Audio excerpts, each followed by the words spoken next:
Yes. तो बच्चों आज का हमारा नया चैप्टर स्टार्ट होगा, ठीक है। That is the liquid solution, ठीक है। लिक्विड सॉल्यूशन की अगर बच्चों हम बात करते हैं, है ना, जैसे अभी हम लोगों ने फिनिश किया है बच्चों सॉलिड स्टेट, ठीक है। तो अपन उसको अगर सॉलिड सॉल्यूशन बोले तो भी कोई दिक्कत नहीं है। सॉलिड सॉल्यूशन का एग्जैक्ट बच्चों मीनिंग क्या होता है, आपका एलॉय फॉर्मेशन, ठीक है।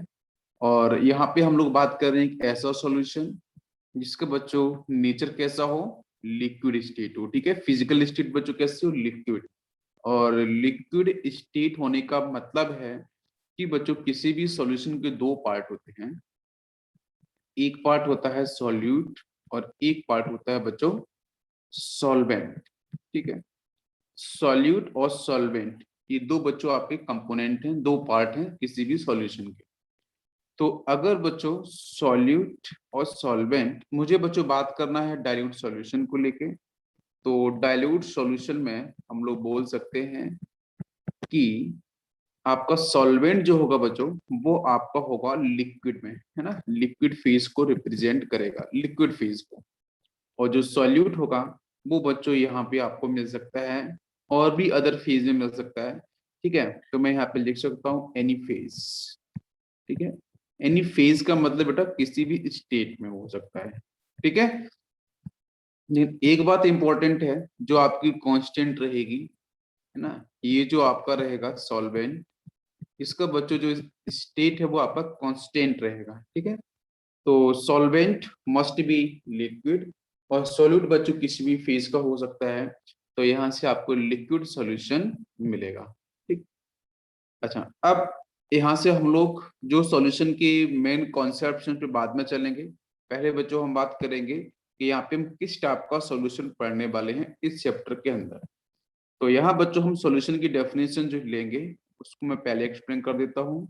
दी homogeneous, the homogeneous mixing of two or more than two components, ठीक है, is called solution, ठीक है। बहुत ही सिंपल सी डेफिनेशन है बच्चों। यहाँ पे हम सॉल्यूशन जो यहाँ पे हम पढ़ने वाले हैं इस चैप्टर के अंदर, और सॉल्यूशन की बेसिक डेफिनेशन यहाँ पे लिखी है मैंने कि बच्चों the homogeneous mixing of two और मोर देन टू कंपोनेंट्स, ठीक है। तो होमोजीनियस का बच्चों मतलब क्या होता है, हाइड्रोजीनियस, होमोजीनियस हम लोग 9th और 10th क्लास में पढ़ते हैं। होमो का मतलब बच्चों सेम, ठीक है। और जीनियस का मतलब बेटा यहाँ पे पार्ट फ्रैक्शन से रिलेटेड होता है कि जो भी आप कंपोनेंट को मिक्स कर रहे हो, ठीक है। सॉल्यूशन के अंदर बच्चों दो ही कंपोनेंट होते हैं, सॉल्यूट और सॉल्वेंट, ठीक है। तो सॉल्यूट और सॉल्वेंट दोनों का जो बच्चों मिक्सिंग है ना, हम या फिर ऐसे बोल सकते हैं कि दोनों का जो नेचर है, बिकॉज होमोजीनियस बनाने के लिए आप मुझे बताओ, होमोजीनियस का मतलब ये है कि जो सॉल्यूट के बेटा एटम्स होंगे या जो भी आयंस होंगे, जो भी पार्ट होगा, और जो सॉल्वेंट के पार्ट्स होंगे वो आपस में कंप्लीटली मिजिबल होंगे। कंप्लीटली मिजिबल का मतलब बच्चों मिक्सिंग, 100% मिक्सिंग हो जाएगी, उनको अपन बोलते हैं होमोजेनियस। जैसे जैसे आपने देखा होगा जो मिल्क होता है, ठीक है, मिल्क में अपन पानी को मिक्स कर देते हैं। तो आप कभी जब मिल्क के साथ बच्चों वाटर मिक्स हो जाएगा, क्या आप मिल्क और वाटर को फिर से अलग अलग कर सकते हो क्या, नहीं कर सकते हो इजिली। मेरी बात समझ में आ रही है, बिल्कुल। तो वो आपका होमोजेनियस मिक्सचर को रिप्रेजेंट करेगा। जैसे बच्चों वाटर मॉलिक्यूल के साथ हम सैलाइन वाटर जो पानी बनाते हैं, ठीक है, नमक डालते हैं पानी के साथ। तो यहाँ पे जो वाटर मॉलिक्यूल है बच्चों वो आपका सॉल्वेंट, जो आपने NaCl डाला टेबल सॉल्ट वो आपका सॉल्यूट। दोनों बच्चों आप स्टिर करोगे मिक्सिंग हो जाएगी अच्छे से। क्या आप फिर से उसमें सॉल्ट इजीली अलग कर सकते हो, उसके बॉन्ड को ब्रेक करके बाहर निकाल सकते हो, नहीं निकाल सकते हो। तो वो होमोजेनियस के एग्जांपल्स हैं। लेकिन बच्चों में बोलूं कि पानी, वाटर मॉलिक्यूल H2O, उसमें आपने सैंड डाला, आपने स्टोन डाले, मार्बल्स डाले, तो क्या वो उसके साथ मिक्सिंग इजिली हो सकते हैं, नहीं होते हैं। तो वो आपके हाइड्रोजीनियस एग्जांपल हैं। जैसे बच्चों अपने पानी में ऑयल डाला, ऑयल आपका जो तेल, ठीक है, तो आप जब ऑयल को डालते हो पानी के साथ, तो क्या बच्चों ऑयल अपना बॉन्डिंग बनाता है पानी के साथ? नहीं, है ना। तो बिल्कुल वो आपका हाइड्रोजीनियस एग्जांपल होगा। तो हम लोग जो बच्चों सॉल्यूशन की बात करने वाले हैं यहाँ पे, वो मैक्सिमम होमोजीनियस नेचर को लेके ही हम लोग बात करेंगे। बात समझ में आ रही है सभी को? Any confusion, any doubt? बिल्कुल आसान है। यस, जैसे बच्चों मैं पूछूं एयर, यस, मैं बहुत ही बेसिक से स्टार्ट कर रहा हूं, आपको बिल्कुल पता चल रहा होगा, ठीक है, बिल्कुल ग्राउंड लेवल से। एयर की बच्चों बात करते हैं, तो air is also homogeneous mixture of different gases, ठीक है, यस। तो एयर भी बच्चों आपका होमोजीनियस मिक्सचर का ही एग्जांपल है, जहां पे बच्चों डिफरेंट टाइप की जो गैसेस हैं वो यहाँ पे क्या है बच्चों, कंबाइन है। जैसे आपको पता है एयर में ऑक्सीजन भी है, एयर के अंदर बच्चों और भी डिफरेंट गैसेस हैं। तो आपको कहीं दिखता है क्या कि आप किधर देख रहे हो कि यहाँ पे एयर का परसेंटेज बहुत ज्यादा है, वहां पे मीथेन का परसेंटेज ज्यादा है, वहां पे नाइट्रोजन का परसेंटेज ज्यादा है? ऐसा कहीं कुछ दिखता है क्या? नहीं, आपको तो हर जगह एयर, एयर का मतलब डिफरेंट गैसेस का कॉम्बिनेशन। बट ये जो बच्चों कॉम्बिनेशन है ना, वो होमोजीनियस है। तो this is also example of homogeneous, ठीक है, एयर, जिसमें आपका गैस प्लस गैस का कॉम्बिनेशन होता है। बच्चों बात समझ में आ रही है? तो नेक्स्ट वी विल मूव, कि हम लोग सॉल्यूशन पढ़ रहे थे, तो सॉल्यूशन के अंदर बच्चों नेक्स्ट हम पढ़ने वाले हैं बाइनरी सॉल्यूशन, बाइनरी सॉल्यूशन, ठीक है। जिन बच्चों ने मोल कॉन्सेप्ट में कॉन्सेंट्रेशन टर्म को अच्छे से नहीं पढ़ा है, उन बच्चों को यहाँ भी समझ में आ जाएगा, बिकॉज पहले मैं वही फंडामेंटल पार्ट पढ़ाऊंगा, फिर उसके बाद में आपको डिफरेंट जो लॉज आते हैं, डिफरेंट प्रिंसिपल्स होते हैं, उस पर हम बात करेंगे, ठीक है। तो binary solution step by step चलेंगे, बिकॉज सभी बच्चों का बेनिफिट होना चाहिए, जितने भी बच्चे अपने जुड़े हुए हैं, ठीक है। ऐसा नहीं कि कुछ बच्चों का बेनिफिट हो जाए, बाकी बच्चों को दिक्कत हो, नहीं, सभी को होना चाहिए, ठीक है। टाइम ज्यादा लगेगा, लगने दो, लेकिन आपको सभी को समझ में आएगा। सॉल्यूट और बच्चों यहाँ पे आपका सॉल्वेंट, ठीक है। तो जब बच्चों हम बाइनरी सॉल्यूशंस की बात करते हैं, तो आपका दो पार्ट है, बाई काउंट द टू, ठीक है। तो सॉल्यूट एंड सॉल्वेंट हम दो पार्ट में कैटेगराइज कर सकते हैं। सॉल्यूट बच्चों हम किसको बोलेंगे, मैंने कल भी बताया था, नंबर ऑफ मोल्स को लेके, ठीक है। अगर बच्चों कोई भी दो पार्ट, जैसे बच्चों मैंने बोला है कि अपने पास एक बीकर है, इस बीकर के अंदर बच्चों यहाँ पे हम लोगों ने क्या किया, वाटर मॉलिक्यूल डिफाइन किया, और इसके साथ बच्चों मैंने मिक्स किया सपोज NaCl, ठीक है। आपको सपोज यहाँ पे ग्राम दे रखा है, या वट एवर कोई अदर क्वांटिटी आपको दे रखी है, ml टाइप दे रखा है, आपको पार्टिकल्स दे रखे हैं कि NaCl के इतने पार्टिकल्स हैं, मिक्सिंग विद वाटर मॉलिक्यूल्स का आपको वॉल्यूम दिया जा सकता है, ml या लीटर के अंदर, सेंटीमीटर क्यूब के अंदर, cc के अंदर, ठीक है। या बच्चों वाटर मॉलिक्यूल के बारे में, ग्राम के बारे में बात कर सकता है, आपको नंबर ऑफ पार्टिकल्स के बारे में बात कर सकता है।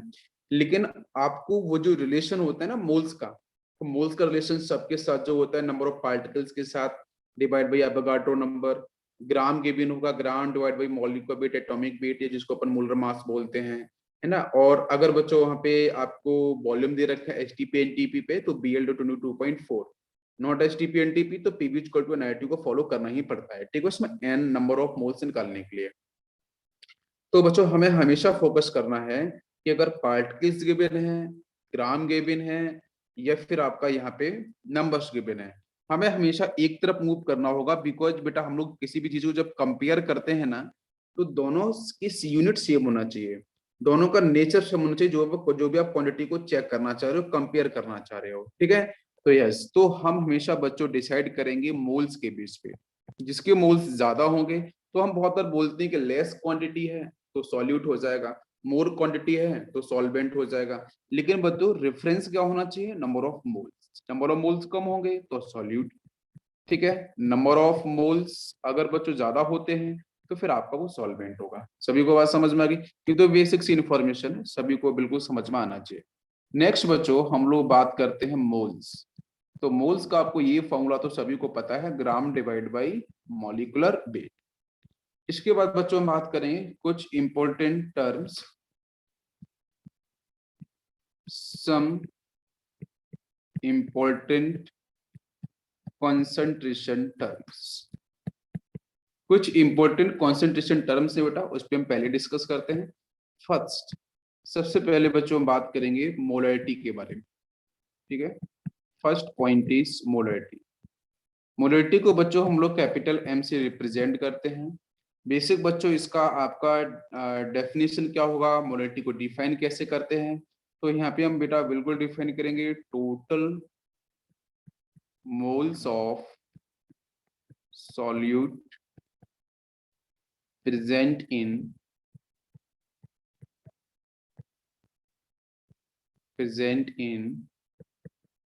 1 liter of solution is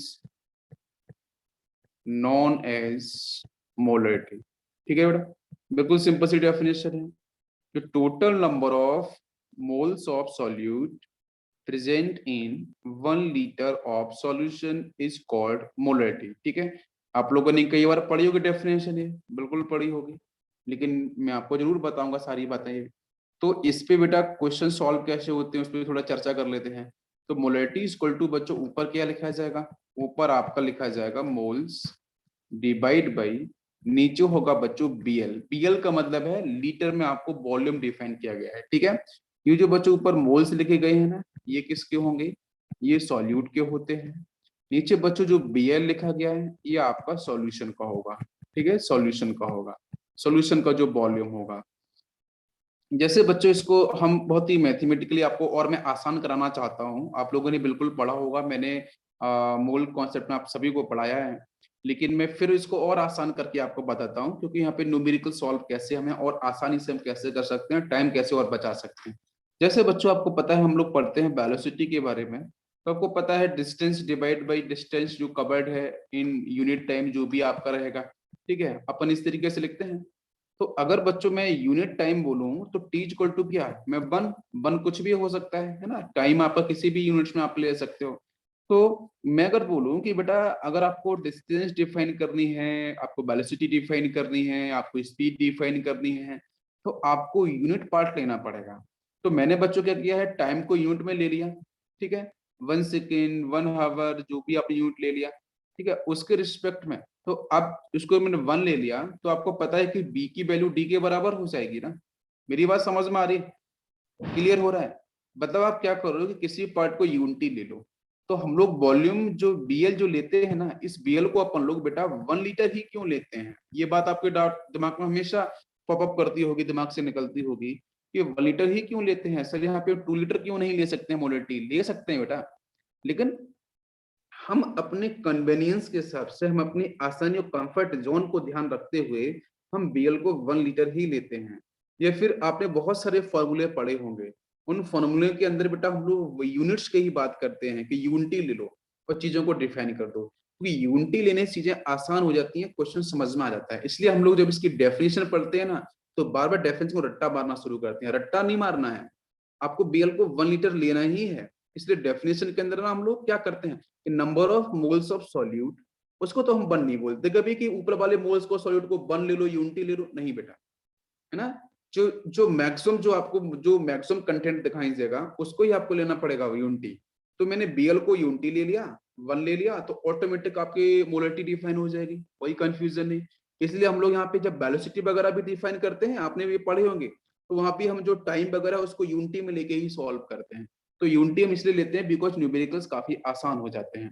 तो यहाँ पे मैं लिख सकता हूँ मोलरिटी इज इक्वल टू, बेटा मोल्स को अपन डिफाइन कर सकते हैं gram divide by molecular weight into नीचे बीएल। अब इसमें आप ये भी समझ लो कि जो gram divide by molecular weight है, ये gram as well as molecular weight, ये बच्चों सॉल्यूट के ही डिफाइन होंगे, और जो बीएल होगा ये एग्जैक्टली आपका सॉल्यूशन का ही होगा।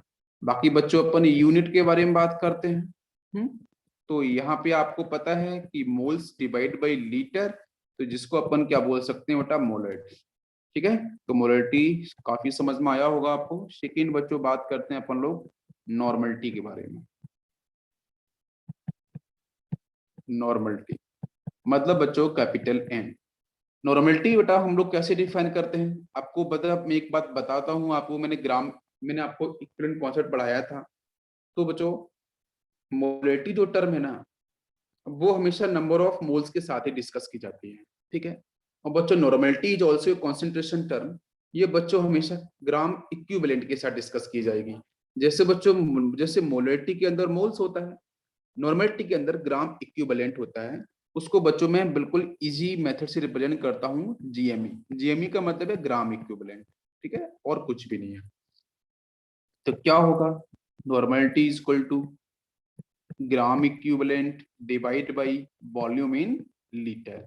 ये जो बेटा जीएमई क्या होगा, मैंने बोला था ना, GME just like moles, molarity के अंदर जैसे मोल्स होते हैं, नॉर्मेलिटी के अंदर बच्चों जीएमई होता है, ठीक है। बाकी कुछ भी नहीं, आप चेक कर लो। अगर आपने यहाँ पे जीएमई की जगह मोल्स लिख दिया बच्चों, तो मोल्स डिवाइड बाई लीटर बन गया बच्चों मोलैरिटी। समझ में आया? तो जीएमई आपका ये किसका होगा, सॉल्यूट का। हर एक बात को समझते चलो। और बीएल बच्चों किसका होगा, सॉल्यूशन। मुझे पता है कि आप सभी को आती हैं बातें, लेकिन मैं आपकी कहीं ना कहीं जो कुछ चीजें ऐसी हैं, ऑब्वियसली आपको मैं एक्स्ट्रा बताता ही हूँ हमेशा, और इसलिए इन बातों को समझते चलो। जीएमई का मतलब बेटा ग्राम इक्विवेलेंट। जीएमई का मतलब क्या है, ग्राम इक्विवेलेंट। जीएमई का मतलब बेटा एक और होता है जिसमें बोल सकते हैं नंबर ऑफ इक्विवेलेंट, या फिर इसको बोल सकते हैं सिर्फ इक्विवेलेंट। इक्विवेलेंट। तो जब बच्चों हम न्यूमेरिकल सॉल्व करते हैं ना, तो न्यूमेरिकल सॉल्व करने पे क्वेश्चंस के अंदर जीएमई नहीं बोला जाता। क्वेश्चन के अंदर या तो बच्चों आपको ग्राम इक्विवेलेंट बोला जाएगा, या बच्चों क्वेश्चन के अंदर आपको नंबर ऑफ इक्विवेलेंट बोला जाएगा, या क्वेश्चन के अंदर बच्चों आपको इक्विवेलेंट, सिर्फ इक्विवेलेंट बोला जाएगा। तो इन सब का एक ही मतलब होगा बेटा, ग्राम इक्विवेलेंट। इन सब का एक ही मतलब है, ग्राम इक्विवेलेंट। ये आपको न्यूमेरिकल्स के अंदर ये लाइंस आपको लिखी मिलेंगी, ठीक है, और आपको इसी तरीके से समझना है। नेक्स्ट बच्चों हम बात करते हैं मोल्स। तो मोल इज इक्वल टू, आपको पता है, gram divide by molecular weight. तो GME is equal to gram divide by equivalent weight. बेटा हम लोग कंपेयर कर रहे हैं, ठीक है। जैसे मोल्स का फॉर्मूला बेटा क्या होता है, आप लोग बताओ। ग्राम डिवाइड बाई मॉलिक्यूलर वेट होता है, सभी को पता है, या एटॉमिक वेट आप लिख लो। तो जीएमई बच्चों क्या होगा, जीएमई जस्ट लाइक मोल्स, मैं बोल चुका हूँ, तो हम कंपेयर कर लेते हैं थोड़ा सा। तो जीएमई इक्वल टू बच्चों क्या हो जाएगा, ऊपर ग्राम, जैसे यहाँ पे जीएमई में ना ग्राम दिख रहा है, जीएम का मतलब ग्राम, इस ई का मतलब इक्विवेलेंट वेट, वो नीचे। तो वहां बच्चों आपका मॉलिक्यूलर वेट, यहाँ पे आता है इक्विवेलेंट वेट। कोई किसी बच्चे कोई कंफ्यूजन? बिल्कुल नहीं। गुड। कोई डाउट्स हो तो आप पूछ सकते हो। नॉर्मलिटी इज इक्वल टू, अब बच्चों बन जाएगा, जीएमई की जगह मैं लिख सकता हूँ ग्राम divide by equivalent weight multiplied by volume in litre, जिसके अंदर आपका ग्राम डिवाइड बाई इक्विवेलेंट वेट ये होता है बच्चों आपकी सॉल्यूट का, जो बीएल है ये होता है सॉल्यूशन। बिल्कुल आसान। तो बच्चों में अगर इक्विवेलेंट वेट निकालना है तो कैसे निकालते हैं, किसी भी कंपाउंड का, आयंस का, या फिर जो भी कैटाइंस हैं, न्यूट्रल स्पीसीज हैं, तो इक्विवेलेंट वेट बच्चों निकालते हैं molecular weight divide by balance factor. और बैलेंस फैक्टर बच्चों हम लोग पहले भी डिस्कस कर चुके हैं। बैलेंस फैक्टर किसी भी एसिड का बच्चों क्या होगा, जो जितने number of H plus ion release करेगा। किसी बेस का बच्चों बैलेंस फैक्टर क्या होता है, वो कितने OH माइनस आयन रिलीज करेगा, ठीक। एसिडिटी और बेसिसिटी वही टर्म है। अगर बच्चों क्वेश्चन आता है कि किसी भी सॉल्ट के पास क्या होगा, तो सॉल्ट के पास पॉजिटिव जो कैटाइन है, जो एनाइंस होंगे, उस पर कितना चार्ज होगा, उस चार्ज को हम लेते हैं। तो किसी एक के चार्ज को ले लो मॉड के साथ, ठीक है, बिकॉज कोई भी सॉल्ट इलेक्ट्रिकली न्यूट्रल ही होता है। अगर बच्चों आता है इफ इन केस कोई आयंस आता है, ionic species, it may be cation, it may be anion, तो बच्चों वहां पे उस आयनिक स्पीसीज पे जो चार्ज होगा, उस चार्ज को हम लोग मॉड में ले लेंगे, ठीक है। यस, तो वो आपका बैलेंस फैक्टर होगा। अगर बेटा कोई अननोन कंपाउंड आता है जिसमें आपको जैसे पूछा गया FeO के बारे में, Al2O3 के बारे में, या फिर आपका Cu2O के बारे में, किसी भी कंपाउंड्स के बारे में, अननोन कंपाउंड्स के बारे में, स्पेसिफिक डी ब्लॉक कंपाउंड्स आपको मिल सकते हैं, तो उन केस में आपको सिंपल ऑक्सीडेशन नंबर निकालना है और फाइनली आपको सॉल्व करना है, वही उसका बैलेंस फैक्टर होगा। मॉलिक्यूलर वेट को आपको डिवाइड कर देना है, आपको बैलेंस फैक्टर से आंसर आपको इक्विवेलेंट वेट मिल जाएगा। सभी को बात समझ में आ गई? यस। तो आज का पहला सेशन है, इसलिए मैं पूरा रिवाइज करा रहा हूँ पहले वाला पार्ट। बिकॉज बच्चों यहाँ पे जो सॉल्यूशन है ना, इसके अंदर ये सारे के सारे कॉन्सेंट्रेशन टर्म आपको बिल्कुल आपकी फिंगर टिप पे होनी चाहिए, ठीक है। तो आपको काफी आसानी हो जाएगी, बाकी कोई दिक्कत नहीं है। नॉर्मलिटी इक्वल टू बच्चों हम लोग पढ़ते हैं मोलरिटी इनटू बैलेंस वेक्टर, ये भी रिलेशन इंपॉर्टेंट होता है ना। इसको भी डिस्कस किया था बच्चों मोल कॉन्सेप्ट के अंदर, जब कॉन्सेंट्रेशन टर्म मैंने पढ़ाए थे। तो नॉर्मलिटी और मोलरिटी का रिलेशन बच्चों क्या होता है, वो आपको ध्यान रखना है।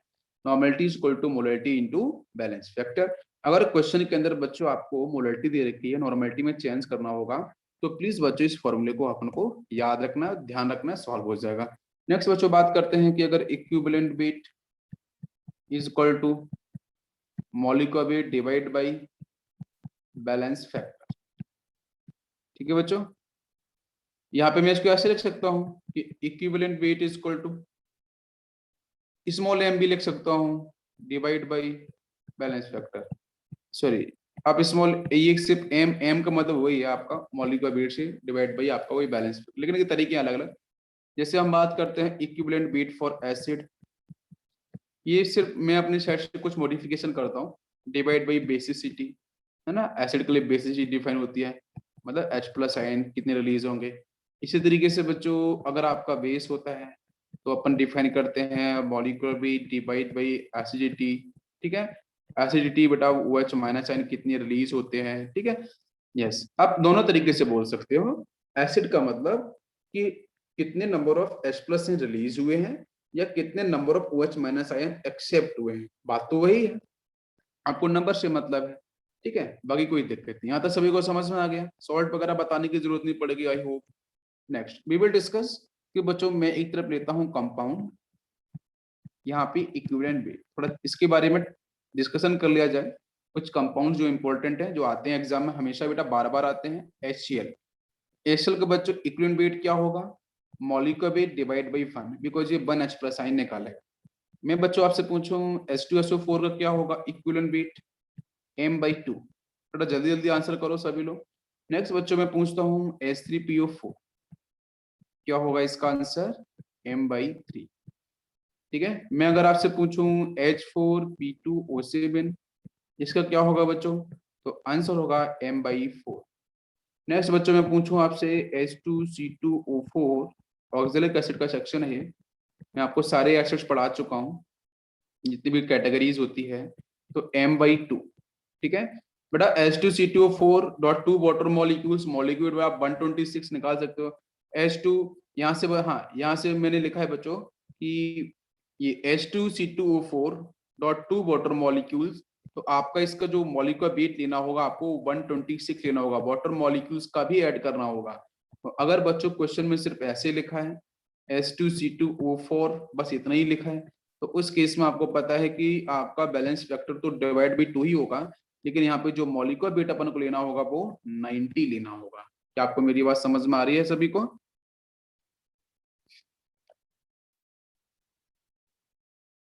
यस,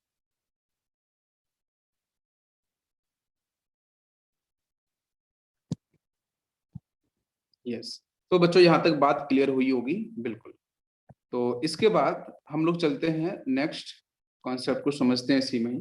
जैसे बच्चों मैंने आपसे लिखा यहाँ पे सपोज RCOOH, ठीक है। ये कोई आपका जनरल ऑर्गेनिक एसिड है, ठीक है, कार्बोक्सिलिक एसिड है। तो इसका बच्चों बैलेंस फैक्टर कितना होगा, हम इक्विवेलेंट वेट की बात कर रहे हैं ना, तो मॉलिक्यूलर बैलेंस फैक्टर कितना होगा बेटा, 1, only 1, because H plus ion सिर्फ एक ही रिलीज करेगा। आप इसको ऐसे लिख सकते हो ना, RCOO minus N1H plus ion, ठीक। नेक्स्ट बच्चों बात करते हैं, जैसे लिखा है CH3COOH, ठीक है, m/1। मैं चाहता तो ये पार्ट स्किप कर देता बेटा, लेकिन मैं ऐसा नहीं सोचता हूँ कि मुझे कुछ भी स्किप करना है। हम लोग सब पढ़ेंगे, पहले पढ़ चुके हैं तो क्या, अगर यहाँ पे जरूरत पड़ेगी उस बात को तुम रिवाइज कराएंगे। और एक्सेप्शनल केस बच्चों मैंने आपको पहले भी डिस्कस किए थे with the help of structure, तो अब मैं आपको फिर से बता देता हूँ। एक्सेप्शनल केस है ना, जिसमें एक आता है बच्चों H3PO3, ठीक है बच्चों। मैंने नीट और पीसीएमबी दोनों बैच के बच्चों को अच्छे से पढ़ाया था, अगर आपको याद होगा, मुझे याद है बेटा, ठीक है। और जिस बोर्ड पे पढ़ाया था ब्लैक बोर्ड पे, उस बोर्ड को भी याद है, ग्रीन बोर्ड को भी याद है। ना, वो भी मुझसे बात करके बोलता है कि आपने जो पढ़ाया था वो मुझे याद है। ठीक है, तो अगर जो चीजें नहीं बोलती हैं अगर उनको याद है तो हम लोग तो बोलने वाले हैं, समझने वाले हैं, तो ज्यादा याद होगा। Yes, H3BO3, what is the answer? M/1। ये कुछ एक्सेप्शनल मैं क्यों लिखता हूँ, क्योंकि ये थोड़ा सा जो नॉर्मल ट्रेंड होता है उससे थोड़ा डिफरेंट होते हैं ये। और ये इनके जो आंसर्स बच्चों कैसे निकाले जाते हैं, with the help of structure. Structure मैंने आपको पढ़ाए थे पहले, प्लीज अपनी कॉपी को फिर से बेटा ओपन करो, ठीक है, और अच्छे से देख लो। ठीक है, मैं हिंदी लिख देता हूँ एक बार, अच्छे से मन लगा के देख लेना, जिससे आपको याद हो जाएगा, और नहीं होगा तो मैं आपके लिए अवेलेबल हूँ 24 आवर्स। सिर्फ सो रहा हूँ उस टाइम नहीं। नेक्स्ट बच्चों बात करते हैं, जैसे मैंने लिखा है NaOH, तो what is equivalent weight? Molecular weight divide by 1। जैसे बच्चों लिखा है मैंने AlOH थ्राइस, ठीक है, यहाँ पे कितना होगा? M/3। ये सिंपल ट्रेंड है, इसमें कोई कंफ्यूजन नहीं होता है। ठीक है, यस, इसका आंसर कितना होगा? M/1। ठीक है, और जो हमारे सी बैच के बच्चे हैं उनको मैं सारे स्ट्रक्चर बनाना सिखाऊंगा धीरे धीरे, तो आपको भी इसी तरीके से क्लियर होगा जैसे अभी हमारे नीट और PCMB के बच्चे स्ट्रक्चर समझ पाते हैं। ठीक है, बिल्कुल। तो ये मैक्सिमम स्ट्रक्चर्स बच्चों आपके हुए हैं, इनसे सब बातें हुई हैं। तो इस तरीके से यहाँ से 2H माइनस रिलीज होगा, बेस है ना, तो बेस में तो अपन क्या चेक करते हैं, आपको पता ही है कि H प्लस आइन कितने रिलीज हुए हैं, या नंबर ऑफ H प्लस आइन कितने गेन हुए हैं। ठीक है, वही आपके बेस का बैलेंस फैक्टर होगा। इससे 1H माइनस 1, ये दोनों मैंने एक जैसे लिख दिए। ठीक है, यस, 1 1, यहाँ पे आपका 3 हो जाएगा, यहाँ पे 1 हो जाएगा।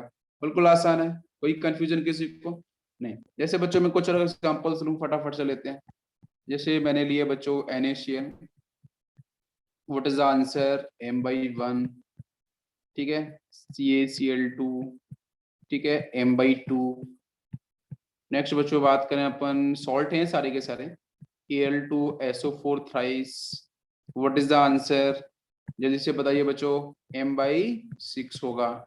नेक्स्ट बच्चों बात करते हैं copper sulphate, what is the answer? ये बच्चों हम वो कंपाउंड ले रहे हैं जो एग्जाम्स में बार बार पूछे जाते हैं। ठीक है, यस, इसलिए आपके दिमाग पे ना बिल्कुल एकदम बैठे होने चाहिए अच्छे से, इसलिए मैं बार बार रिपीट कर रहा हूँ। M/2। जैसे बच्चों आ जाए कैल्शियम फॉस्फेट Ca3PO4 ट्वाइस, तो आंसर विल बी M/6। आसान है, सभी को समझ में आ रहा है, बिल्कुल क्लियर। जैसे बच्चों मैं और यहाँ पे एग्जांपल ले लूँ, Al एल्यूमिनियम फॉस्फेट ले लूँ तो AlPO4, यही होगा ना, एल्यूमिनियम +3 होगा, फॉस्फेट -3 होगा, तो यही बनेगा। यहाँ बेटा आंसर कितना होगा इसका? That is the M/3। यानी कंफ्यूजन? और बच्चों अगर मैं यहाँ पे कोई मिक्स सॉल्ट वगैरह भी ले सकता हूँ, उन पे भी क्वेश्चंस आते हैं बहुत बार। ठीक है, जिसको फिटकरी बोलते हैं, फिटकरी पता है ना किसको बोलते हैं? Potash alum. ठीक है, मैंने तो नीट और PCMB के बच्चों को बहुत डिफरेंट टाइप के एलम्स के बारे में डिस्कशन किया है, मिक्स सॉल्ट के बारे में। ठीक है, तो यहाँ लिए बच्चों मैंने K2SO4 जनरल फॉर्मूला वगैरह डिस्कस किया था आप लोगों को। तो यहाँ पे Al2SO4 थ्राइस, ठीक है, .24H2O। ठीक है, this is a basic formula. इसमें एक सॉल्ट ये है, दूसरा सॉल्ट ये है, दैट इज मिक्स सॉल्ट। तो इसका बच्चों आंसर कितना होता है? M/, बताओ जल्दी से। क्या हम वाटर मॉलिक्यूल्स लेंगे बच्चों बैलेंस फैक्टर के अंदर? नहीं, बट मॉलिक्यूलर वेट के अंदर लेंगे। दिस इज मैंडेटरी कंडीशन, समझ में आया सभी को? हाँ, मॉलिक्यूलर वेट के साथ लेंगे। इसका आंसर बताओ, डिवाइड बाई कितना होना चाहिए? 6 या 8? जल्दी से बता दो यार, 6 या 8? 8। ओके विघ्नेश, बिल्कुल सही, 8। ठीक है, चलो नेक्स्ट अपन बात करते हैं, कुछ आयंस को लेके भी डिस्कशन कर लें एक बार। Sulphate, what is equivalent weight? Molecular weight of sulphate divide by 2, जो इसके आयंस पे दे रखा है नंबर, मॉड के साथ ही लिखते हैं उसको, PO4-3 फॉस्फेट M/3। नेक्स्ट बच्चों सोडियम प्लस M/1, जो बच्चे पहली बार पढ़ रहे हैं उनको भी समझ में आ रहा होगा। ठीक है, मैग्नीशियम +2, कितना चार्ज है? M/2। सारे के सारे हम लोग निकाल रहे हैं इक्विवेलेंट वेट। ठीक है, यस, मॉलिक्यूलर वेट आप निकाल ही पाओगे। जैसे बच्चों कार्बोनेट दे रखा है, ठीक है। तो what is the answer, m/2। सभी क्लियर, बिल्कुल रिवाइज हो रहा है अच्छे से, गुड। नेक्स्ट बच्चों बात करते हैं अपन लोग कि सर मॉलिक्यूलर वेट क्या होता है। कुछ बच्चे पूछेंगे जरूर कि सर मॉलिक्यूलर वेट कुछ क्या होता है। Molecular weight is the sum of atomic weight. Atomic weight की सम को बोलते हैं मॉलिक्यूलर वेट। बहुत सही। तो सर जरा एटॉमिक वेट के बारे में भी बता दो। अप टू कैल्शियम तो बता ही दो। तो चलो बच्चों बात करते हैं फ्लोरीन। थोड़ा मैं चेंज करता हूँ इसको, ठीक है। Yes, up to 20 atomic, up to 20 तक बेटा मैं आपको यहाँ पे एक्सप्लेन कर देता हूँ, ठीक है। 20 तक के आपको कम से कम पता होना चाहिए, 20 एटॉमिक नंबर तक के। बाकी अगर आपको नहीं भी पता है एटॉमिक मास तो क्वेश्चन में दिए जाते हैं, ठीक है। लेकिन अप टू 20 एटॉमिक नंबर तक आपको सही से पता होना चाहिए, ठीक है। तो बेटा यहाँ पे मैं बात कर रहा हूँ फ्लोरीन। नेक्स्ट मैं इसका लेता हूँ यहाँ पे सीक्वेंस वाइज लिख लेता हूँ तो बेटर रहेगा, तो मिक्सअप हो जाएगा ये। यस बेटा, हाइड्रोजन का सभी को पता है, ठीक है। यहाँ से लिथियम, बेरिलियम, बोरॉन, ठीक है। यहाँ बेटा मैंने लिया है, इसका एटॉमिक नंबर कितना होता है लिथियम का, 7 होता है एटॉमिक नंबर। मास होता है लेकिन नहीं पता मुझे, छोड़ दो। एटॉमिक नंबर तो पता है ना सभी को कि इसका 3 होता है, बेरिलियम का 4 होता है, नेक्स्ट का आपका 5 होता है। तो क्या करना है बेटा इन तीनों के साथ, यस आप क्या करो इनका डबल कर दो, +1 कर दो, डबल करके +1 कर दो इन तीनों के साथ। तो लिख दूं यहाँ पे मल्टीप्लाइड बाई 2 एडिशन ऑफ 1, बस। जैसे करोगे 3 × 2 + 1 7 इज द आंसर, आ गया। 4 × 2 8 + 1 9 is the answer, mass. 5 × 2 10 + 1 11 is the answer, हो गया आंसर। तो बच्चों आते हैं कार्बन पे, नाइट्रोजन पे, ऑक्सीजन पे। एटॉमिक नंबर बच्चों कितना होता है आपको वो तो पता है, 5 हो जाएगा, यहाँ पे 6, यहाँ पे 7, यहाँ पे 8। तो यहाँ बच्चों कौन सा रूल लगाना है, कुछ भी नहीं करना बेटा, जो नंबर दे रखा है उसमें 2 का मल्टीप्लाई कर दो, सिंपल सा, मल्टीप्लाइड बाई 2।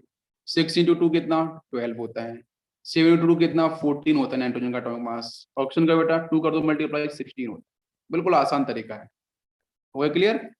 इसके बच्चों बात करते हैं बाकी बचे हुए एलिमेंट, बच्चे कौन कौन से हैं, fluorine, next neon, next magnesium, next बच्चों एल्यूमिनियम, फिर कौन सा आएगा silicon, phosphorus, sulphur, next chlorine, next argon, और बच्चों कौन पोटेशियम, लास्ट कौन कैल्शियम। एटॉमिक नंबर आपको पता है सभी की, ये पता होने चाहिए, जो सिक्वेंशियल होता है। यहाँ पे 8 हो गया, अब कौन आएगा यहाँ पे 9 10 11 12 13 14 15 16 17 18, ठीक है बच्चों। यहाँ पे 19, यहाँ पे 20। तो इन सब के लिए जैसा रूल फॉलो होता है, बस कुछ को छोड़ के। तो देखो बेटा इन सब में क्या करना है कि ऑड और इवन फॉलो करना है सिर्फ, कि अगर बच्चों ऑड, जो एटॉमिक नंबर बच्चों ऑड है, ठीक है। ऑड क्या होते हैं जिसमें 2 से भाग पूरी तरीके से नहीं जाता है, ठीक है, यस। तो जो ऑड नंबर्स होंगे उसमें क्या करना है, 2 का मल्टीप्लाई कर देना है, एडिशन 1 कर देना है। 2 का मल्टीप्लाई 1 को एडिशन करना है तो मास निकालने के लिए। अगर बच्चों इवन नंबर का एटॉमिक नंबर है तो उसमें कुछ भी नहीं, आपको सिर्फ 2 का मल्टीप्लाई कर दो, आंसर आ जाए। चलो स्टार्ट करते हैं। 9 ऑड नंबर है, 2 करो, 9 × 2 कितना 18 + 1 19 is the answer for the fluorine. Next बच्चों बात करते हैं 10, 10 इवन नंबर है, 2 का मल्टीप्लाई डायरेक्ट कर दो, 20 is the answer atomic mass. 11 दे रखा है, 2 का मल्टीप्लाई 22 + 1 करो, 23 फॉर द सोडियम। मैग्नीशियम के बच्चों बात करते हैं, इवन नंबर है तो आपका 2 का मल्टीप्लाई 24। एल्यूमिनियम बच्चों दे रखा है 13, तो आप देख सकते हो यहाँ पे कितना आंसर जाएगा। इवन ऑड नंबर है तो ऑड नंबर बेटा क्या है, 2 का मल्टीप्लाई +1 करो, 22 26 + 1 करेंगे तो बच्चों कितना होगा 27, है ना। कितना आराम से याद हो रहा है आपको, बिल्कुल सही। तो आते हैं बच्चों सिलिकॉन की तरफ, बेटा 14, 2 का मल्टीप्लाई कर दो, इवन नंबर है तो आपका 28 होता है। एटलीस्ट 20 तक आपको पता होने ही चाहिए। नेक्स्ट बच्चों फॉस्फोरस की बात करते हैं, ऑड नंबर है तो आपका 2 का मल्टीप्लाई 30 + 1 करेंगे 31 हो जाएगा। सल्फर पे आते हैं, सल्फर बच्चों कहता है मैं इवन नंबर हूं तो 2 का मल्टीप्लाई कर दो 32 हो जाएगा एटॉमिक मास। क्लोरीन और आर्गन इन दोनों को थोड़ा ध्यान रखना पड़ता है, बस इन दोनों को। क्लोरीन का बच्चों होता है वो एवरेज होता है एक्चुअली, ठीक है, वो आपका एवरेज एटॉमिक मास होता है 35.5। आर्गन का बच्चों कितना होता है 40, बस आपको इन दोनों का ध्यान रखना है, बाकी तो बच्चों आपको रूल्स के अकॉर्डिंग सॉल्व हो जाएंगे। नेक्स्ट बच्चों पोटेशियम पे आ जाओ। 19 इज अ ऑड नंबर, 2 को मल्टीप्लाई 1 ऐड कर दो, 38 + 1 39। नेक्स्ट बच्चों कैल्शियम 20 है, इवन नंबर है, 2 का मल्टीप्लाई 40 इज द आंसर। तो क्या सभी बच्चों को समझ में आया? बिल्कुल आसान। बताइए बच्चों, क्लियर हुआ सभी को? बताओ। Yes, happy? ओके, कोई कंफ्यूजन है किसी को? बहुत अच्छे से याद हो गया होगा, आप तो बिल्कुल एकदम दिमाग में एकदम रिफ्रेश हो गया होगा। ठीक है, सभी बच्चों को हैप्पी हैप्पी। बच्चा देखो हंस रहा है ना, ये इसको हंसता हुआ चेहरा है। गुड। इसके बाद बच्चों हम बात करते हैं, हाँ यही सब बातें बतानी जरूरी हैं जिनमें हमें लगता है बहुत बार कि हमें हमारी जो नॉलेज है बहुत एडवांस होती है, हमें पता होता है, लेकिन बच्चों ना गलती यहीं से होती है। ठीक है, यस। अब मैं कुछ अदर एलिमेंट्स, आपको पता है फ्लोरीन का 19 होता है, फ्लोरीन का एटॉमिक मास कितना होता है? 35.5। मैं आपको बेसिक देखो बेटा, आपको मैं एक बात बता दूं। यस, तो बेटा ब्रोमीन की बात करते हैं, एटॉमिक वेट कितना बेटा? 80। आयोडीन की बात करते हैं तो बच्चों 127। प्लीज ये पता होना चाहिए, ये सब पता होना चाहिए आपको, डायरेक्ट आपकी फिंगर टिप पे होना चाहिए। कॉपर की बच्चों बात करते हैं तो 63.5, मैं पहले भी करा चुका हूँ न्यूमेरिकल आपको इसके ऊपर। कॉपर वगैरह, आयरन का कितना होता है? 56 होता है, सबको पता होना चाहिए। मैंगनीज बहुत बार यूज करते हैं KMnO4 वगैरह के साथ, 55। नेक्स्ट बच्चों जिंक की बात करते हैं तो कितना होता है? 65 होता है। नेक्स्ट बच्चों सिल्वर की बहुत जगह बात करी जाती है, जिंक सिल्वर इन सब, तो ये इसका 108। ये सारी बातें आपको बिल्कुल अच्छे ढंग से पता होना चाहिए। कुछ कंपाउंड हैं उनके भी आपको मॉलिक्यूलर वेट पता होने चाहिए, बिकॉज मुझे तो पता रहते हैं लेकिन फिर मैं निकाल निकाल के बताता रहता हूँ बच्चों को। जैसे बच्चों हम बात करते हैं, जैसे आपका आ गया है H2SO4। आपको देखो मैं आपको बताऊँ, आपको यहाँ पे अगर आपको इनके मॉलिक्यूलर वेट सीधे पता है H2SO4 के, तो बच्चों आपको पता ना कि टाइम बहुत कम होता है ना एग्जाम के अंदर, और आपने 1 मिनट ज्यादा लगा दिया ना, तो कितने सारे बच्चे आपसे आगे निकल गए, 100 स्टूडेंट्स, 1000 स्टूडेंट्स। आप इमेजिन कर सकते हो, आपने 2 मिनट ज्यादा कहीं आपने गड़बड़ कर दिया तो कितने सारे बच्चे आगे निकल गए हैं। तो मतलब कितने सारे रैंक आपके पीछे खिसक सकती है। ये कोई बेटा बोर्ड का एग्जाम नहीं है कि हम 90% स्कोर कर लिए, बहुत हमने तीर मार लिया, नहीं नहीं। हम ऑल ओवर इंडिया एग्जाम देने वाले, जिसमें हम थोड़ा सा भी गलती करेंगे वहाँ एक्सेप्ट नहीं की जाएगी, वहां पे आपका रैंक नीचे खिसक के पहुंच जाएगा। वहाँ गलती एक्सेप्ट करने वाला कोई नहीं है, आपको एग्जाम फिर से देना पड़ेगा। आप समझ रहे हो? तो H2SO4, तो बेटा यहाँ पे इसका अगर आपको अच्छे से पहले ही से पता है तो कोई दिक्कत ही नहीं है। आपने मेहनत बच्चों अभी बहुत अच्छे से कर रहे हो, मेहनत को थोड़ा सा और ऊपर लेके जाओ, बस काम हो जाएगा। आप मेरी बात समझ रहे हो? नेक्स्ट बच्चों में बात करता हूँ H3PO4, तो उसका भी यही होता है। H3PO4 की बात करोगे ना तो उसका भी 90-80 होता है, आप चेक करके देख लो। अब बहुत से बच्चे क्वेश्चन आया कि सर H3PO4 क्वेश्चन आ गया है, मैं तो कैलकुलेट करने बैठा, भाई टाइम गया। तो जो जो बच्चे अच्छा स्कोर करते हैं ना, आप देखो जो रैंकर्स होते हैं, 1000 के नीचे रैंक उनकी आती है, उनको सभी पता होते हैं। सीरियसली मैं मजाक नहीं कर रहा हूँ, मैं कोटा जाके खुद पढ़ाई की है ना मैंने, सीरियसली उनको पता होता है, वो बहुत स्पीड से करते हैं तब ये सारी बातें। नेक्स्ट बच्चों CH3COOH 60, इसी के साथ बच्चों आता है NH2CONH2, इसके बारे में सभी को पता है, इसका भी 60 होता कि नहीं होता है? आपको एक साथ पता रखना है। ये मैंने अपने ढंग से कुछ चीजें करके रखी हैं जिससे आपको थोड़ा याद रहे। इसका 342 होता है, और किसका 342 होता है बताइए जल्दी से? C12H22O11, इसका भी 342 होता है। अब कितने टीचर्स को ये बात पता होती है कि डायरेक्ट आपको अगर पता है, डायरेक्ट पता है तभी तो आप यहाँ पे चीजें क्लियर कर पाओगे आराम से। नेक्स्ट बच्चों, नहीं तो ना मैक्सिमम लोग निकालने बैठते हैं, निकालो निकालो, दोनों दोनों किया जाए कितना होता है? इसका 180 होता है। अब मुझे तो सीधा पता है, इसलिए इसलिए न्यूमेरिकल जल्दी सॉल्व हो सकते हैं। ठीक है, आपकी स्पीड अच्छी होगी। CH3OH कितना होता है बच्चों? 32 होता है, निकाल के देखते चलो सभी लोग, ये गलती नहीं उठा, निकालो 32 आएगा। नेक्स्ट आप निकालो, हाँ ये सब पता होना चाहिए, मैथनॉल का ये सब चीजें पता होना चाहिए अच्छे से। नेक्स्ट आपका C2H5OH एथनॉल का, इस कितने लोगों को पता है? अब कुछ बच्चे निकालेंगे फटे से, मैंने बड़ा 46, रात को पता है 46, आगे निकल गए। कुछ बच्चे पीछे छूट गए क्योंकि उनको पता नहीं था। C6H6, संदेश को पता है कितना होता है? 78। भाई बेंजीन तो बार बार यूज किया जाता है ना। नेक्स्ट बस टोलिन आ गया, बताओ टोलिन कितना होता है? C6H5CH3 कितना होता है? बिल्कुल पता होना चाहिए, कितना होता है बेटा? 92 होता है, बहुत सही। मैंने बच्चों पूछा है फिनॉल का कितना होता है? फिनॉल, फिनॉल का क्या होता है? जल्दी से बताओ मेरे को। 94। 2 बढ़ जाएगा 94। नेक्स्ट बच्चों मैंने पूछा Na2CO3 कितना होता है, 106 होता है, चेक करके देख लेना आप लोग, ठीक है। तो ये भी बातें आपको पता होनी चाहिए, ये भी बातें मैं आपको साथ साथ सिखाता रहता हूँ। क्लियर है यहाँ तक, कोई कंफ्यूजन नहीं? बिल्कुल सही, गुड। अब बच्चों इसके बाद मोलैलिटी आपकी खत्म हो गई है, तो मोलैलिटी का फॉर्मूला, अब मोलैलिटी पे चलते हैं। मोलैलिटी खत्म हो चुकी है, मोलैलिटी पे आते हैं, ठीक है। तो molality is represented by small m. Small m, तो स्मॉल एम बच्चों हम कैसे रिप्रेजेंट करते हैं भाई, number of moles of solute, ये सॉल्यूट के मोल्स होंगे, डिवाइड बाई बच्चों केजी। ये केजी किसका होना चाहिए, सॉल्वेंट का। अब केजी बच्चों 2 केजी 3 केजी 5 केजी आप मान लो, कोई दिक्कत नहीं, ठीक है। मैं तो बच्चों अगर डिफाइन करूंगा, डेफिनेशन बनाऊंगा, तो केजी को 1 मान लूंगा, बस हो गया, खत्म कहानी, ठीक है। तो इसको हम m इक्वल टू क्या लिख दें बेटा, मोल्स को, मोल्स का फॉर्मूला क्या, ग्राम इंटू मोलिकुलर वेट, नीचे आपको वहीं पे केजी, और ये जो वैल्यू होगी वो आपको पता है कि सर ये तो सॉल्यूट की होगी। देखना भी मैं आपको बहुत मजेदार बातें बताने वाला हूँ धीरे धीरे, ठीक है। धीरे धीरे आपको बहुत सारी बातें ऐसी बताऊंगा कि न्यूमेरिकल को सॉल्व करने में आपको कम टाइम लगेगा, ज्यादा नहीं लगेगा, कम टाइम ही लगेगा। जितनी भी हमने अभी बातें करी हैं बेटा, वो अगर आपने फॉलो किया तो 100% कम टाइम लगने वाला है, ज्यादा टाइम नहीं लगेगा अगर आपकी प्रैक्टिस अच्छी हुई तो। मोल्स डिवाइड बाई केजी, ठीक है, लिख सकते हैं ना यूनिट बेटा, मोल्स बाई केजी, भाई मोल्स ऊपर हो गया, डिवाइड बाई केजी। अब केजी को बच्चों क्या करना है, आपको यूनिटी बना देना है, तो मोलैलिटी बेटा डिफाइन हो जाएगी ना मोल्स के टर्म में सीधी, बिल्कुल। तो आपको ये सब पता होना चाहिए। नेक्स्ट बेटा 4th पॉइंट पे बात करते हैं मोल फ्रैक्शन की। Mole fraction represented by x, आप किसी भी नंबर से कर लो रिप्रेजेंट, कोई दिक्कत नहीं, लेकिन एनसीईआरटी वगैरह में एक्स ही रिप्रेजेंट होता है। रिप्रेजेंटेशन क्या है बेटा, कोई कुछ भी किसी भी तरीके से करता है, ठीक है। तो हम लोग बच्चों बात कर रहे हैं सॉल्यूशन। अब सॉल्यूशन में बेटा आपको पता है कि 2 आपके पार्ट हो ही सकते हैं।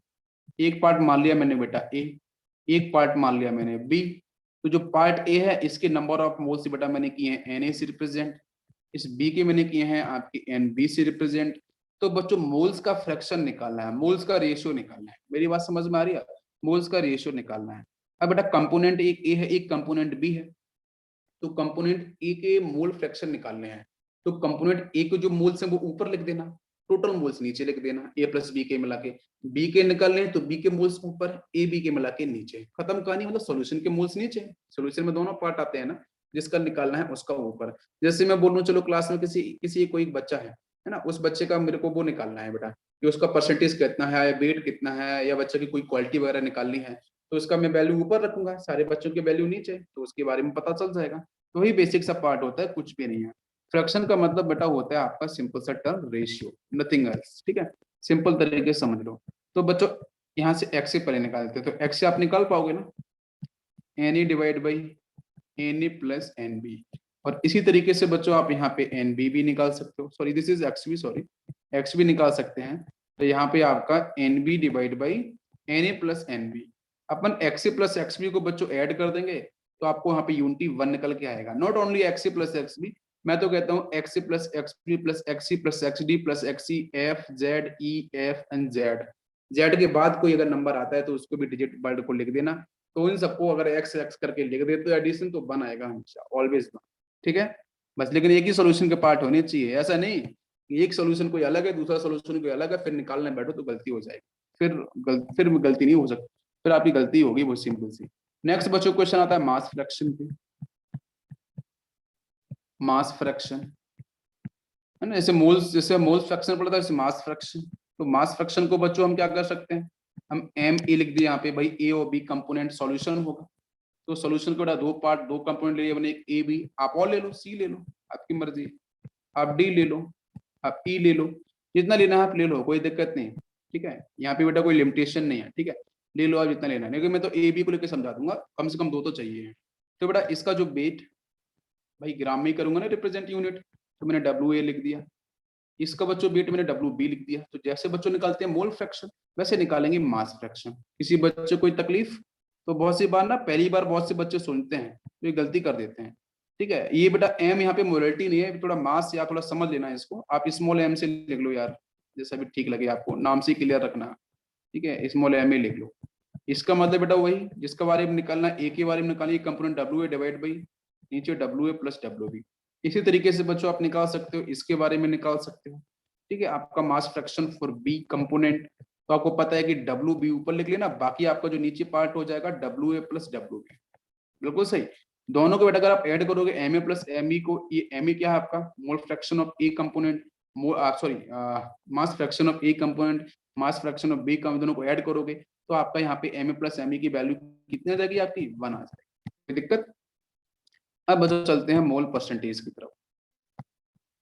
नेक्स्ट पार्ट आता है मोल परसेंटेज। तो मोल परसेंटेज इज नथिंग, बिल्कुल आसान सा है कि बेटा मोल परसेंटेज अगर निकालने को आता है तो मोल्स ऊपर लिखो जिसके बारे में निकालना है, टोटल मोल सॉल्यूशन के आपके जितने भी कंपोनेंट है नीचे लिख लो, और मल्टीप्लाई आपको पता है परसेंटेज के बारे में बात करी जाएगी तो 100 का मल्टीप्लाई होता नहीं है कि केमिस्ट्री में कितना परसेंटेज आया, तो केमिस्ट्री के मार्क्स ऊपर, टोटल मार्क्स नीचे, हो गया बेटा आंसर। वही करते हैं ना, अरे कोई डाउट नहीं है। तो अब ये मैंने क्या लिखा है, moles divide by total moles, this is a value of mole fraction. अरे बेटा ये तो होता है ना, मोल फ्रैक्शन हो जाएगा ना moles by total moles, X से एक्स ए आपका N A divide by N A plus N B होता है ना, टोटल मोल्स नीचे ऊपर मोल्स, तो उसको मैंने ऊपर को एक्स से बोल दिया, टोटल आपका नीचे एक्स, नीचे आपका जो बाकी मोल्स हो जाएंगे, तो मतलब वो क्या है मोल फ्रैक्शन ही तो है। क्लियर? तो इसको अपन ऐसे लिख सकते हैं डायरेक्ट, अगर क्वेश्चन में मोल फ्रैक्शन दे दिया तो कंफ्यूज नहीं होना है।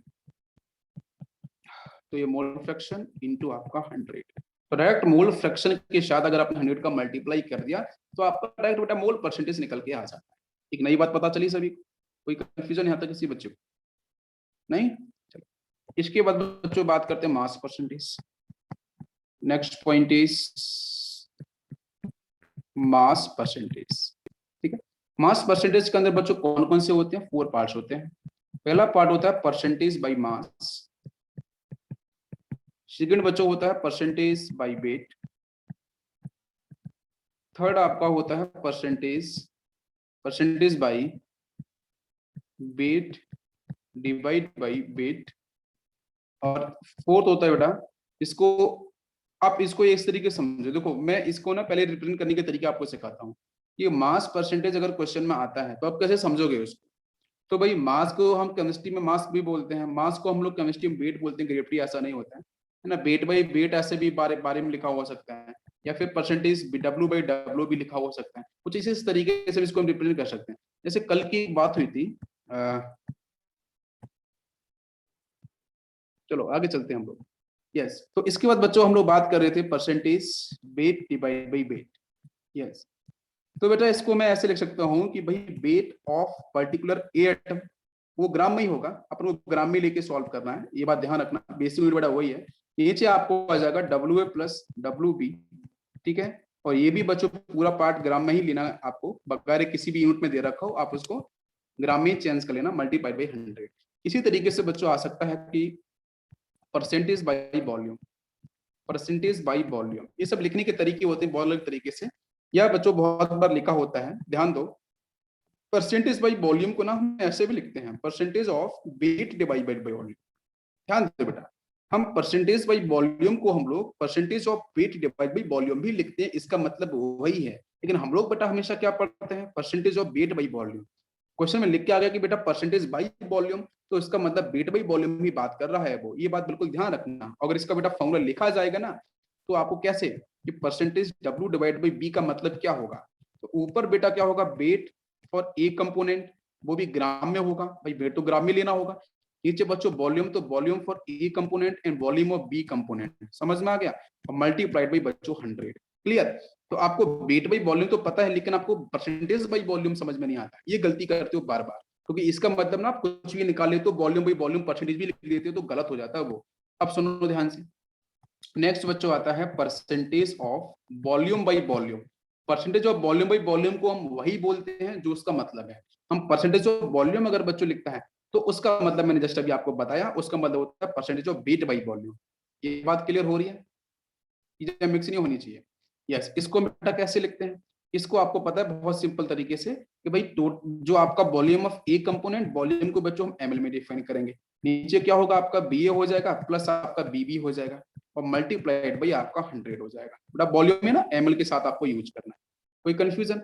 इसके बाद बच्चों हम बात करते हैं पार्ट्स पर मिलियन, पीपीएम, पीपीएम के लिए बेटा हम 10 की पावर 6 को यूज करते हैं, और पार्ट्स पर बिलियन पीपीबी पार्ट्स पर बिलियन, इसके लिए बेटा हम लोग 10 की पावर 9 फॉलो करते हैं। ठीक है, बाकी आपको इसके बारे में करेंगे बेटा हम कल डिस्कशन, चाहे वो ग्राम हो, चाहे एमएल हो, चाहे लीटर हो, चाहे कुछ भी चीज हो। ठीक है, वेट बाई वॉल्यूम का मतलब ऐसे, मैं आपको थोड़ा एग्जांपल देता हूँ, सुनना बेटा ध्यान से। हाँ सुजल, मैं इसको एक्सप्लेन करूंगा न्यूमेरिकल की हेल्प से। जैसे मैंने सपोज रखा बेटा कि 10 जो आपका 10% weight by volume NaCl solution या फिर NaOH सॉल्यूशन, इसका मतलब क्या होगा? इसका मतलब बच्चों ये होगा कि 10 gram of NaCl 10 gram of NaCl present in 100 ml of, भाई जो सॉल्यूशन क्या होगा? अननोन सॉल्यूशन का मतलब बेटा वाटर मॉलिक्यूल, अनडाउटली आपका वाटर मॉलिक्यूल ही होगा। तो इसका मतलब पता समझ में क्या आया? कि 10% WB NaCl का मतलब कि NaCl तो बच्चों 10 ग्राम है, वो वॉल्यूम बच्चों कितना होगा? 100 ml होगा, और कौन होगा? पानी होगा। समझ में आ गया? इसका मतलब ये है, नथिंग एल्स। मैं बच्चों लोग को यहाँ पे 10% वॉल्यूम बाई वॉल्यूम, तो इसका मतलब क्या होगा? मैंने लिखा बच्चों सपोज यहाँ पे NaCl या NaOH या HCl, मतलब क्या होगा कि 10 ml NaCl present in 100 ml of water molecules. क्या समझ में आया? क्लियर हो गया? चलो कल बच्चों हम लोग बात करेंगे हार्डनेस के ऊपर, कि hardness of water molecules and air pollution, उसको हम पीपीएम से रिप्रेजेंट करते हैं, और कौन कौन से बच्चों कॉन्सेंट्रेशन टर्म आपके टेम्परेचर पे डिपेंड करते हैं, तो कौन कौन से डिपेंड नहीं करते हैं। ठीक है, कौन कौन से डायरेक्टली प्रोपोर्शनल है, कौन कौन से इनवर्सली प्रोपोर्शनल है, कल बात करेंगे। आज ही रखते हैं बच्चों, थैंक यू।